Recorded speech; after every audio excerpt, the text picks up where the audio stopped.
अस्सलामुअलैकुम वरहमतुल्लाहि वबरकातहू।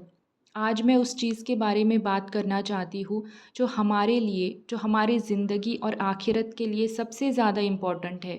इसके अलावा जो कुछ भी है वो इस चीज़ के बाद आते हैं। वो है नमाज।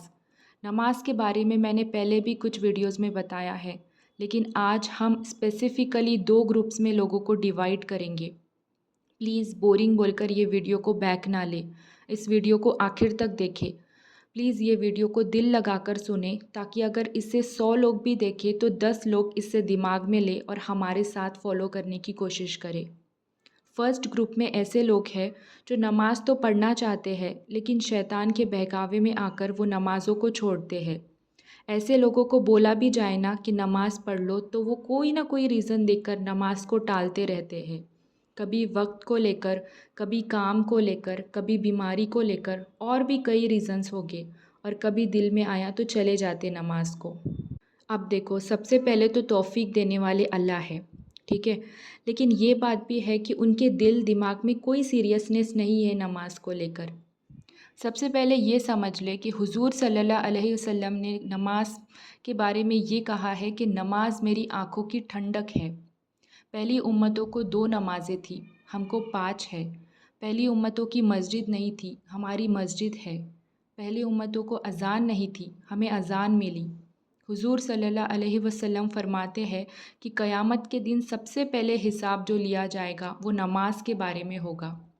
मोमिन और काफिर के दरमियान जो फ़र्क है वो नमाज है। यानी कि जो इंसान नमाज नहीं कायम करते वो काफिर जैसे है।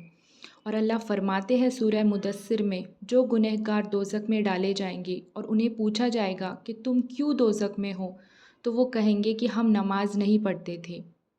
अब देखिए, बहुत लोग कहते हैं कि हम नमाज़ पढ़ना तो चाहते हैं, लेकिन हमारा काम इसी तरह से है कि हम नमाज नहीं पढ़ सकते। उन सभी लोगों को मैं ये कहना चाहती हूँ कि किसी भी तरह एडजस्ट करके नमाज के लिए 10 मिनट का टाइम निकाल कर आप सिर्फ फ़र्ज़ पढ़ें। 10 से लेकर 15 मिनट तक आप नमाज को दोगे तो ऐसा नहीं होगा कि आपका सब कुछ चला जाएगा या फिर आपको जो मिलना था वो नहीं मिलेगा।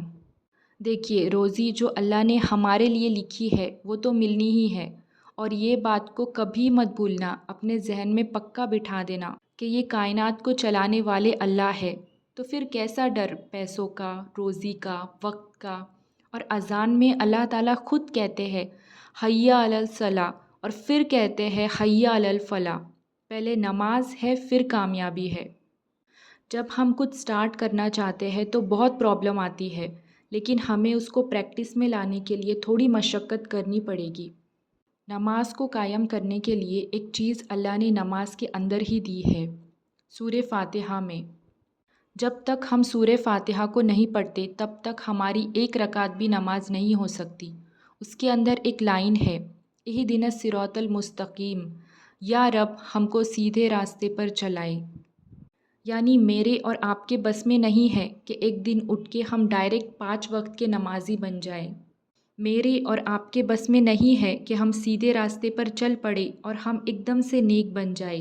ये इजाज़त, ये तौफ़ीक, ये पावर आप नमाज के अंदर पढ़ते हैं और अल्लाह ताला से मांगते हैं कि वो आपको ताकत दे सीधे रास्ते पर चलने के लिए। यानी जो इंसान 5 वक्त की नमाज़ पढ़ भी रहा है, वो भी क्या पढ़ रहा है नमाज में कि अल्लाह हमको सीधे रास्ते पर चलाए। यानी एक बंदा जो ऑलरेडी इस आदत को एस्टैब्लिश कर गया है, जो ऑलरेडी इस इबादत को कर रहा है, वो भी 5 वक्त में हर रकात में अल्लाह ताला से ये एबिलिटी मांग रहा है कि मुझे सीधे रास्ते पर चलाए।